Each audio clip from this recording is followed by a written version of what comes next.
April 1983, Beckett County.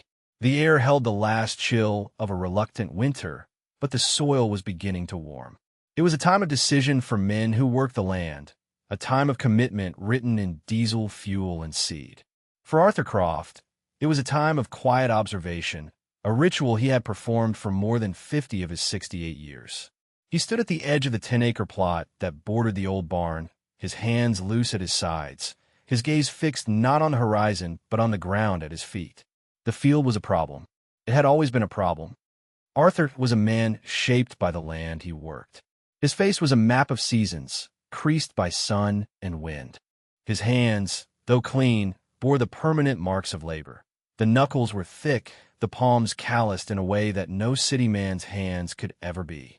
He was of average height, but his deliberate movements and the stillness he carried made him seem larger, more rooted. He wore a gray work shirt, faded from 1,000 washings, and denim trousers held up by suspenders.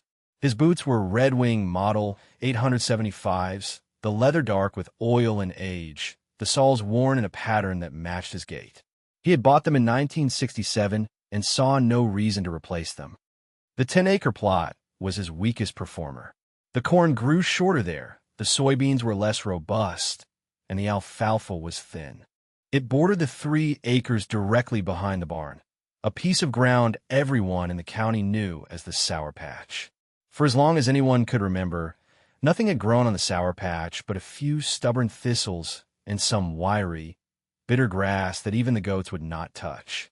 The ground there was dark and strange, almost black, and it smelled faintly of something acrid and ancient, especially after a rain. Over the decades, the problem had seemed to bleed from the Sour Patch into the larger field, a slow contamination that resisted all conventional remedy. The crisis was no longer theoretical. The price of 10-34-0 liquid fertilizer had risen 17% in the last year. The co-op manager had spoken of it with a grim apology. Arthur, who had farmed without debt since paying off his father's last note in 1959, did his calculations on a pad of paper in his workshop. The math did not require a pencil. The rising cost of inputs was pressing against the static price of corn. The 10-acre plot, once a minor underperformer, was now a liability. To pour more chemicals into it felt like throwing good money after bad. To let it go fallow was to surrender a significant portion of his livelihood. The problem, which had been a permanent feature of the farm's landscape, had become a threat. The history of the Sour Patch was the history of the town. Before the Great War, the Beckett County Tannery had been the region's largest employer. It stood by the creek, a sprawling complex of brick buildings that processed cowhides into leather for boots and belts. The process used immense quantities of oak bark, shipped in by rail from the hardwood forests to the east. The bark, rich in tannins, was stripped, ground, and steeped in great vats to create the liquor that cured the hides. The spent bark, a soggy, acidic mass, was considered waste. For 30 years, the tannery had paid local farmers a small fee to haul it away. Arthur's grandfather, a practical man with 3 acres of useless, rocky ground behind his new barn, had accepted the deal. From 1895 until the tannery closed in 1928, wagon load after wagon load of spent oak bark was dumped and spread on that patch. In the decades since, the story of the tannery poison had become a piece of local folklore. It was a cautionary tale about industrial waste and the permanence of mistakes. County agents had visited in the 1950s, taking soil samples and shaking their heads. They had recommended tons of agricultural lime, more than any man could afford or spread. A neighbor in the 1960s, flush with cash from a good tobacco year, had tried to fix a similar, smaller patch on his own land. He had trucked in topsoil and fertilizer, only to watch his investment yield a crop of stunted, yellowed corn before the ground soured again. The community had accepted it. The tannery land was dead. It was a permanent scar, a part of the county's geography as fixed as the creek or the courthouse square. A new county extension agent had arrived in Beckett County that spring. His name was Mark Jennings. He was young, not yet 30, with a degree in agronomy from the State University.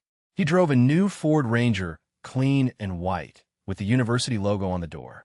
He wore crisp khaki trousers and a polo shirt, and he carried a stainless steel soil probe and a clipboard.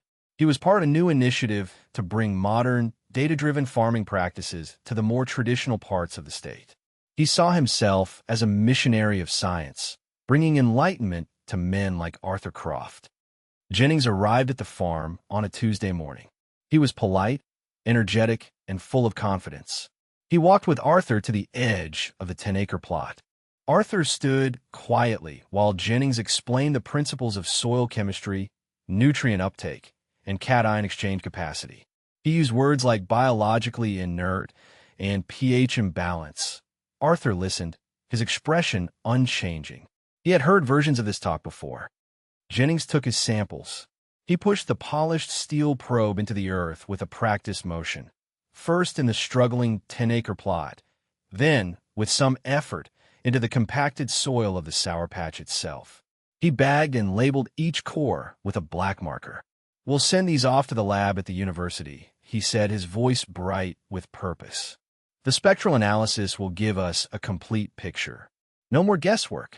We'll know exactly what we're dealing with and can formulate a precise chemical response." Arthur nodded slowly. "It's bark," he said. Jennings smiled, a patient, slightly condescending expression. "Well, yes, historically. But what we need to understand is the chemical legacy of that bark. The persistent polyphenolic compounds, the extreme acidity. It's essentially created a toxic environment for microbial life." He placed the sealed bags carefully in a cooler in the bed of his truck. "I'll have the results and a remediation plan for you in a week." A week later, Jennings returned. He unfolded a computer printout on the hood of his Ranger. It was covered in charts, graphs, and columns of numbers. "The results are pretty much what we expected, only worse," he announced. "The pH is down to 42. For corn, you want to be between 60 and 70. The organic matter content is technically high, but it's non-decomposed, so it's locked up. Nitrogen, phosphorus, potassium, all critically low. The lab also noted extremely high levels of tannins, which are inhibiting any potential microbial activity." He tapped a section of the report highlighted in yellow. "Basically, Mr. Croft, you have 3 acres of sterile potting medium, and it's leaching acid into your adjacent field." His solution was ambitious and expensive. It involved, at a minimum, the application of 4 tons of pelletized dolomite lime per acre to the 10-acre plot. For the sour patch itself, he recommended a containment and restoration strategy. This would involve scraping off the top 18 inches of the material with a bulldozer, trucking it to a designated landfill, and replacing it with clean, filled dirt and topsoil. The total cost, he estimated, would be in the thousands of dollars. He presented it as the only viable option. "You have to cut out the source of the contamination," he said, his tone one of finality. "There's no other way to bring this land back." Arthur looked at the printout, at the neat columns of data. He looked at the earnest, confident face of the young man. He folded his arms. "The cost is more than the land is worth," he stated. It was not a complaint, but a fact. Jennings's expression softened into one of pity. "I understand, Mr. Croft. We might be able to get you some federal cost-sharing funds, but it's a long shot. Honestly, the most practical thing might be to just fence off the sour patch, plant a buffer of acid-loving pines, and keep pouring lime and fertilizer on the 10-acre plot every year." He saw it as a managed defeat. Arthur saw it as a continuation of the same failed approach. "Thank you for your time," Arthur said. The dismissal was quiet but absolute. Jennings, flustered by the old man's lack of engagement, packed up his clipboard and his printouts and left. The story of the university analysis spread through the community as all such news did. It started at the co-op, moved to the feed store, and was discussed over coffee at the diner.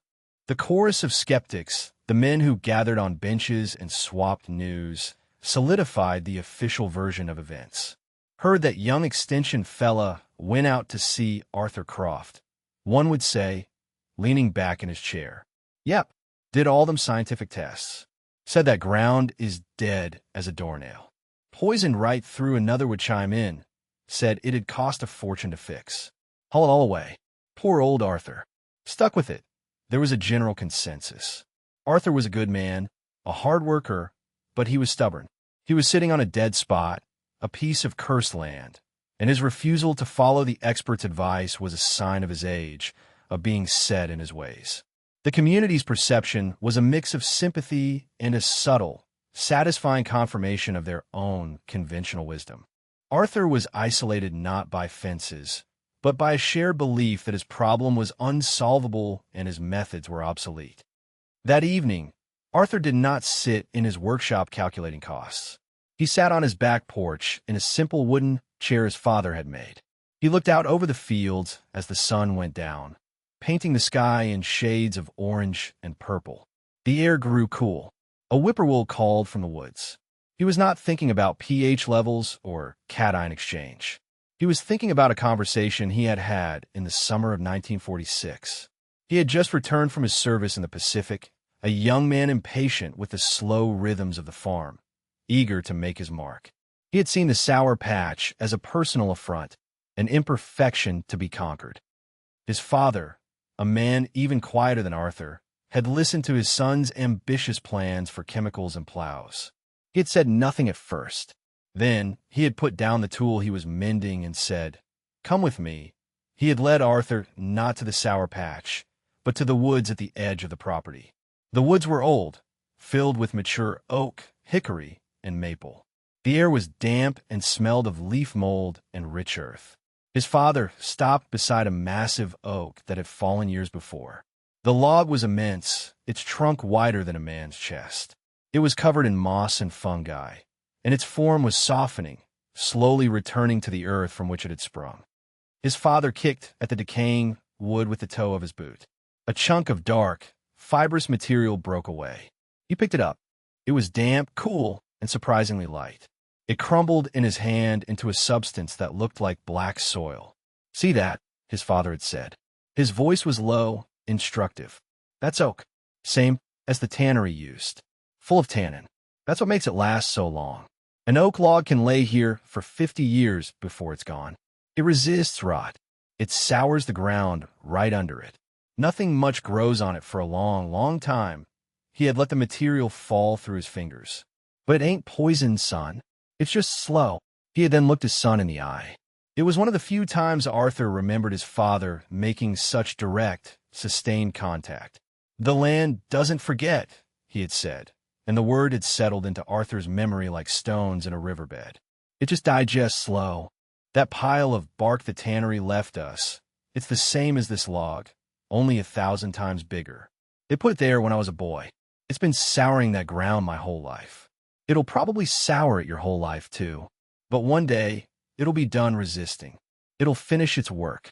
And when it does, it's going to give back everything it took. All that carbon, all that time, that pile back there ain't poison. It's patience." That was the core principle. It was a truth learned not from a textbook, but from a lifetime of watching things grow and die and decay.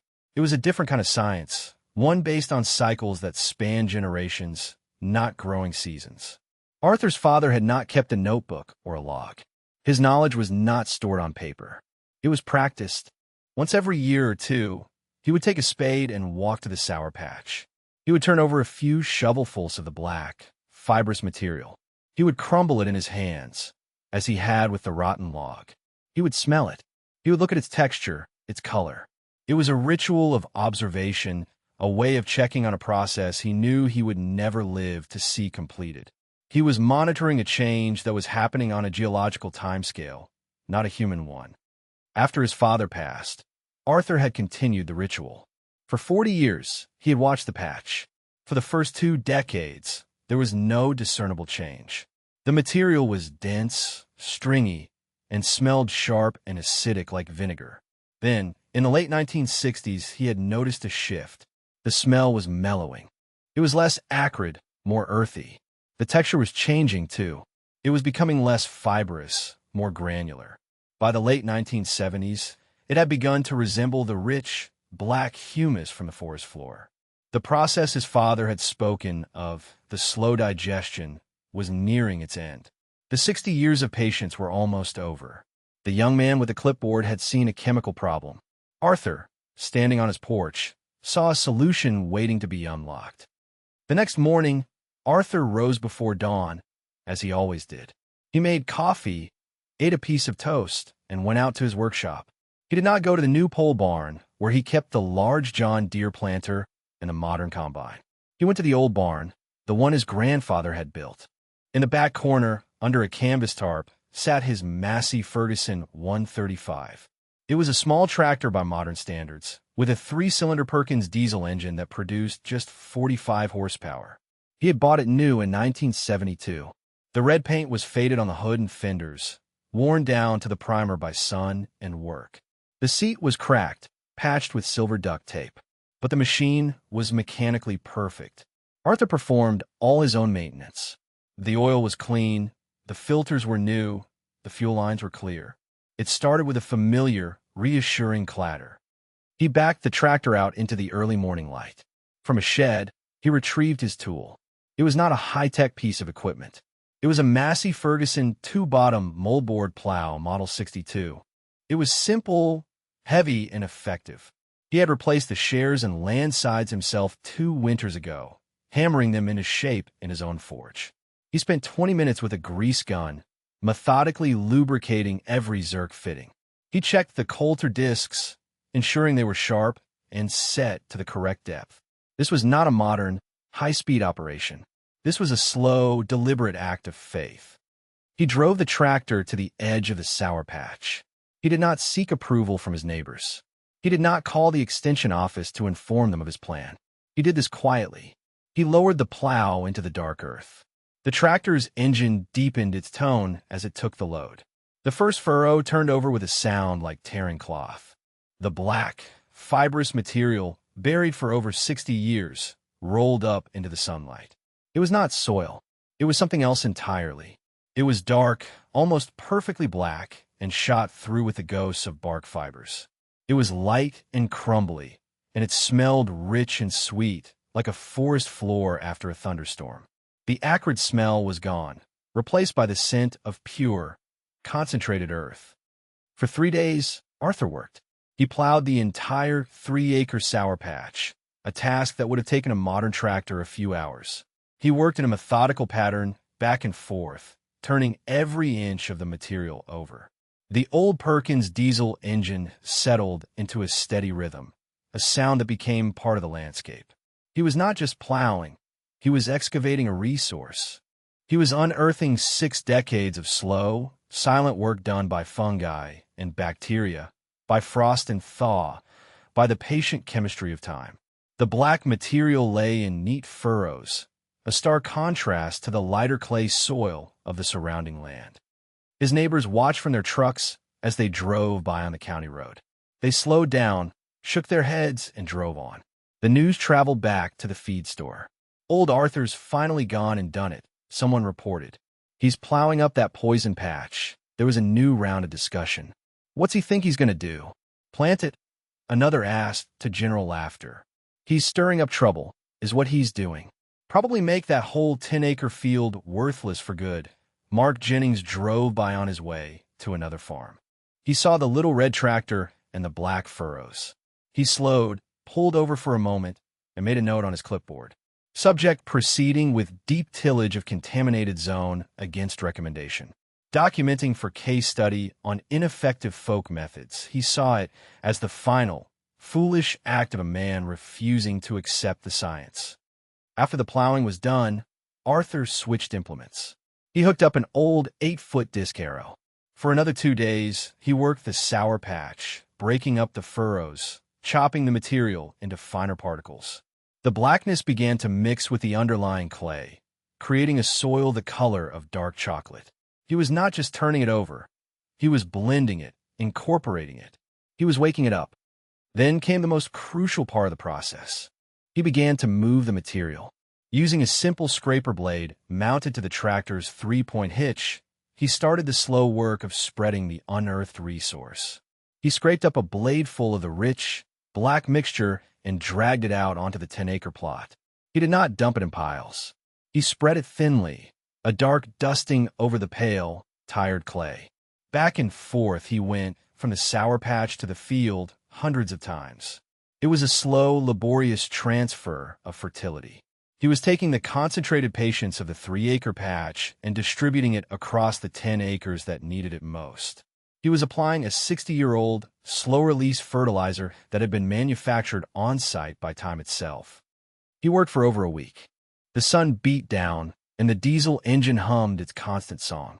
He was creating a new landscape, a new soil profile. The 10-acre plot, which had been a uniform tan color, was now marbled with black. When he was finished, he did not plant. This was another part of his father's wisdom. The land needed time to settle, to integrate the new material. He unhitched the scraper blade and drove the Massey Ferguson 135 back to the barn. And then, he waited. He let the spring rains come. He let the sun warm the newly blended soil. He let the earthworms and the microbes begin their work. He watched, and he waited. The community saw a man who had given up, who had ruined his field and then let it go fallow. They saw failure. Arthur saw a process unfolding exactly as it should. Months passed. Spring turned to summer, and summer began to fade into fall. The 10-acre plot lay empty, growing a respectable crop of ragweed and foxtail, which Arthur did not bother to mow. The talk at the feed store died down, replaced by discussions of drought and crop prices. Arthur's strange project was old news, a settled matter. He had made his mistake, and now he was living with it. In late August, after a good rain had softened the ground, Arthur drove the Massey Ferguson back out to the field. He hitched up the disc harrow again and spent a day turning the summer weeds back into the soil. The ground worked differently now. The discs sank in easily, and the soil flowed over them. It did not clump into hard clods of clay as it once had. It was friable, holding moisture without being sticky. The color had changed. The black material was no longer a distinct layer, but had integrated fully, turning the entire field a deep, uniform brown. It smelled alive. The first sign of success was for his eyes only. He had not planted a cash crop. He drilled a cover crop of winter rye. It was an old practice, one that many modern farmers, focused on maximizing every season, had abandoned. He sowed the seed and waited. A week later, the field was covered in a fine green haze. The rye had germinated, but it was the weeks that followed that told the true story. The rye in the 10-acre plot did not just grow, it exploded. It was a darker green, thicker, and more vigorous than the rye in any of his other fields. By October, it was a lush carpet, standing a full 6 inches taller than the rye on his best land. The dividing line between the treated field and the next was as sharp and clear as if drawn with a ruler. Mark Jennings was making his autumn rounds, checking on crop yields and advising farmers on their fall fertilizer applications. He was driving down the county road past Arthur's farm when he saw it. He slowed his white Ranger, then pulled over onto the shoulder, his mind struggling to process the image. The field he had written off as a lost cause, the one contaminated by the biologically inert material, was now the most vibrant, healthy-looking piece of land in the entire county. The rye was unnaturally green, a deep emerald against the paler fields around it. He got out of his truck. He walked to the fence line, his polished boots sinking slightly into the soft earth. He could not deny what he was seeing. He climbed through the barbed wire and walked out into the middle of the field. The rye came up to his knees, thick and cool. He knelt, pulling up a handful of the plants. The root systems were dense and white, clinging to clumps of the dark, rich soil. He crumbled the soil in his hand. It was loose, moist, and teeming with earthworms. It was perfect tilth. It was the kind of soil he had only seen in textbooks. He stood there for a long time, the rye rustling around him, the clipboard forgotten in his truck. His entire framework of understanding, built on lab reports and chemical analysis, had been shattered by the undeniable reality of a thriving field. He had been completely, fundamentally wrong. The climax of the experiment, the final, irrefutable proof, came the following year. That spring, Arthur plowed the winter right back into the soil, adding yet another layer of organic matter. Then he planted corn. From the moment it sprouted, the corn in the 10-acre plot was different. The stalks were thicker, the leaves a healthier shade of deep green. It grew faster and taller than the corn in his other fields, the ones he had treated with store-bought liquid fertilizer. By July, it was a towering forest. The tassels were heavy with pollen, and the ears of corn that formed were long and full, the kernels packed tightly all the way to the tip. Harvest time arrived in late September. Arthur used his old John Deere 400 combine, a machine as well-maintained as his tractor.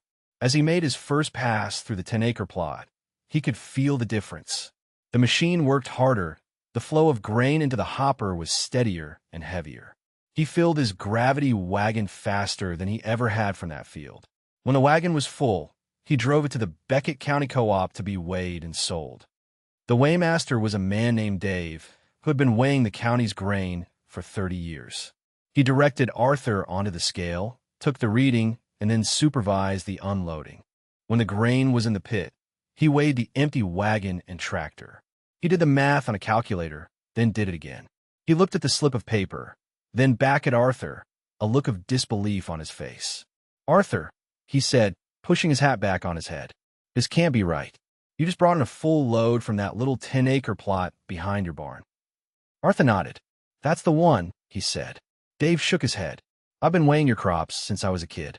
You've never gotten more than 110 bushels an acre off that piece of ground. Most years, it's less. This load here, this figures out to 185 bushels to the acre." The success was quantified in the simplest terms: bushels per acre, dollars per bushel. The number was absolute. It was a yield that the best farms in the county, with the newest equipment and the most expensive chemical programs, would have been proud of. Arthur had achieved it on his worst piece of land. "What in the world did you put on it?" Dave asked, his curiosity overriding his professional decorum. Arthur looked out toward the road, his expression unreadable. "Something old," he said. The financial quantification was just as stark. The cost of his remediation had been a few days of his own labor and about 40 gallons of diesel fuel. He had spent $0 on lime. He had spent $0 on fertilizer. He had not only solved the problem of the sour patch, he had turned a 60-year-old liability into a priceless asset. 2 days later, the white Ford Ranger pulled into Arthur Croft's driveway. It moved slowly, tentatively, unlike the confident arrival of the year before. Mark Jennings got out. He was not wearing his crisp university polo shirt, but a simple work shirt. He was not carrying his clipboard. He held his hat in his hands, turning it over and over. He walked up to the porch where Arthur was sitting, cleaning a piece of equipment. He stopped at the bottom of the steps. "Mr. Croft," he began, his voice quiet, stripped of its former certainty. "I heard about your corn yield at the co-op. I drove by yesterday and saw the stubble. I came here to say I was wrong." The words seemed to cost him a great deal, but he said them plainly. "Completely wrong. My tests, my books, my analysis. None of it accounted for what happened out there. I told you that land was dead. I told you it was poison, and you just harvested the best crop in the county from it." He looked up, meeting Arthur's gaze. "I need to understand why." There was no gloating in Arthur's expression, no hint of triumph. There was only a quiet calm. He gestured with his head toward the other wooden chair on the porch. "Sit," he said. Jennings sat down. For a long moment, the only sounds were the buzzing of a late-season fly and the distant caw of a crow.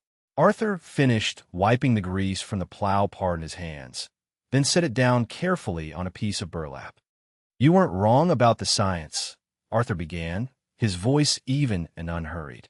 "The soil was acidic. The nutrients were locked up. The tannins were high. Your numbers were probably right.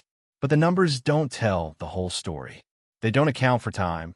He then told Jennings the story his own father had told him, the story of the fallen oak log in the woods. He explained the principle of slow digestion. "That bark was put there before my father was born," he said. "For 60 years, it did exactly what your tests showed. It soured the ground. It resisted decay. It was a debt the land owed." He leaned forward slightly. "But all that time, something was happening under the ground, slow as a glacier. The fungi, the microbes, they were working on it, breaking down those complex tannins, turning them into something else. What you called biologically inert was just the end of a very long process. It wasn't dead. It was dormant. It was finished." He picked up a small clump of dirt that had fallen from the plow part. "When I plowed it up, it wasn't poison anymore. It was food. All that carbon from 60-year-old oak trees. All those minerals the trees pulled up from deep in the earth. It had all been transformed into the best fertilizer a man could ask for. It just needed to be mixed in, to be woken up. The land didn't forget the debt. It just finally paid it. Jennings listened, his entire professional education being recontextualized by the words of a man with a high school diploma. He thought of the charts and graphs, the precise chemical formulations. They were all designed to force a quick response from the land, to add what was missing for a single growing season. Arthur's method was about unlocking what was already there, about cooperating with a process that had taken longer than a human lifetime. It was a different paradigm entirely. My father knew, Arthur concluded. He knew he'd never see the end of it, but he knew it would happen. He called it patience. I just happened to be the one who was here when the patience ran out. He let the soil fall from his fingers. Jennings was quiet for a very long time. The sun was beginning to dip toward the horizon. Can I write about this? He asked finally. In my official report? I have to amend my original assessment. It's wildly inaccurate, Arthur shrugged. Write what you think is true, Jennings nodded slowly. I have a section in my reports for alternative soil amendments, he said, a small, wry smile touching his lips. It's usually for things like poultry litter or compost. I don't think anyone's ever submitted 60-year-old, fully decomposed tannery bark. He stood up. Thank you, Mr. Croft. You've given me a lot to think about. True to his word, Mark Jennings amended his report. The official file for the Croft farm at the County Extension Office was updated. The original analysis, with its dire warnings and expensive, incorrect recommendations, was moved to an appendix. The main report now contained a new section. It detailed the deep tillage of the historic bark deposit and the subsequent spreading. It included the official waste slip from the co-op, showing the yield of 185 bushels per acre. And it concluded with a sentence that was highly unusual for a government document. The success of this traditional, low-input method suggests that a site's history and a long-term decomposition cycle of organic materials can create significant agricultural value, which may not be apparent through standard short-term chemical soil analysis. The knowledge had been adopted. It had entered the official record. In the old barn, the Massey Ferguson 135 sat clean and ready. Its simple, mechanical nature felt more relevant than ever. It was not a machine of brute force, but of patient, steady work. It had been the perfect tool for the job, a tractor from an era when farming was still a collaboration with the land, not a battle against it. It was a symbol of the enduring value of well-maintained, appropriate technology. Like the soil it had helped to restore, the old tractor was not obsolete. It was just waiting for the right kind of work. The story of Arthur's bark field became a new piece of local lore, replacing the old tale of the Tannery poisoned farmers who had once pitted him, now looked at him with a new respect. They drove by his farm and saw the evidence, not just in the corn stubble of the 10-acre plot, but in the new life on the sour patch itself. Arthur had planted it in clover, and it was a sea of green, buzzing with bees. The land that had been a scar for nearly a century was now the most fertile and vibrant part of his farm. It was no longer a problem to be solved or a liability to be managed. It was simply true, a part of the landscape's new, healthier stasis. The balance had been restored. That winter, Arthur's grandson, Michael, came home from a university for Christmas break. He was 20 years old, studying the same agronomy program that had produced Mark Jennings. He had seen Jennings's initial report and had gently tried to persuade his grandfather to follow the expert advice. Now, he was quiet and watchful. One afternoon, he followed Arthur out to the workshop. He watched as the old man sharpened the blade of a hand tool, his movements precise and economical. "Granddad," Michael said, "Professor Davis spent a whole lecture talking about your farm. He showed us the amended report from Mr. Jennings. Called it a paradigm-shifting case study in soil regeneration." Arthur finished his work on the blade and looked at his grandson. He saw the same impatience and ambition in the boy that he remembered in himself at that age. But now, it was tempered with a new humility, a willingness to learn. Arthur walked over to an old wooden chest where his father had kept his most valued tools. He opened it. The smell of oil and old wood filled the air. He reached inside and took out a small, well-worn knife. The handle was made of smooth hickory, and the blade was a simple, strong triangle of steel. "This was your great-grandfather's soil knife," Arthur said, holding it out. He used it to check the soil, to feel its texture, to see how it was changing. "He taught me how to use it, not to measure numbers, but to understand character." Michael took the knife. It felt heavy and balanced in his hand, a direct link to the generations of knowledge that had come before him. The torch was being passed. Some things did not become obsolete. They did not decay into nothing. They waited. They waited for the seasons to turn, for the rains to fall, for the slow, invisible work of the earth to be completed. They waited for a quiet man with a plow to remember what they were for.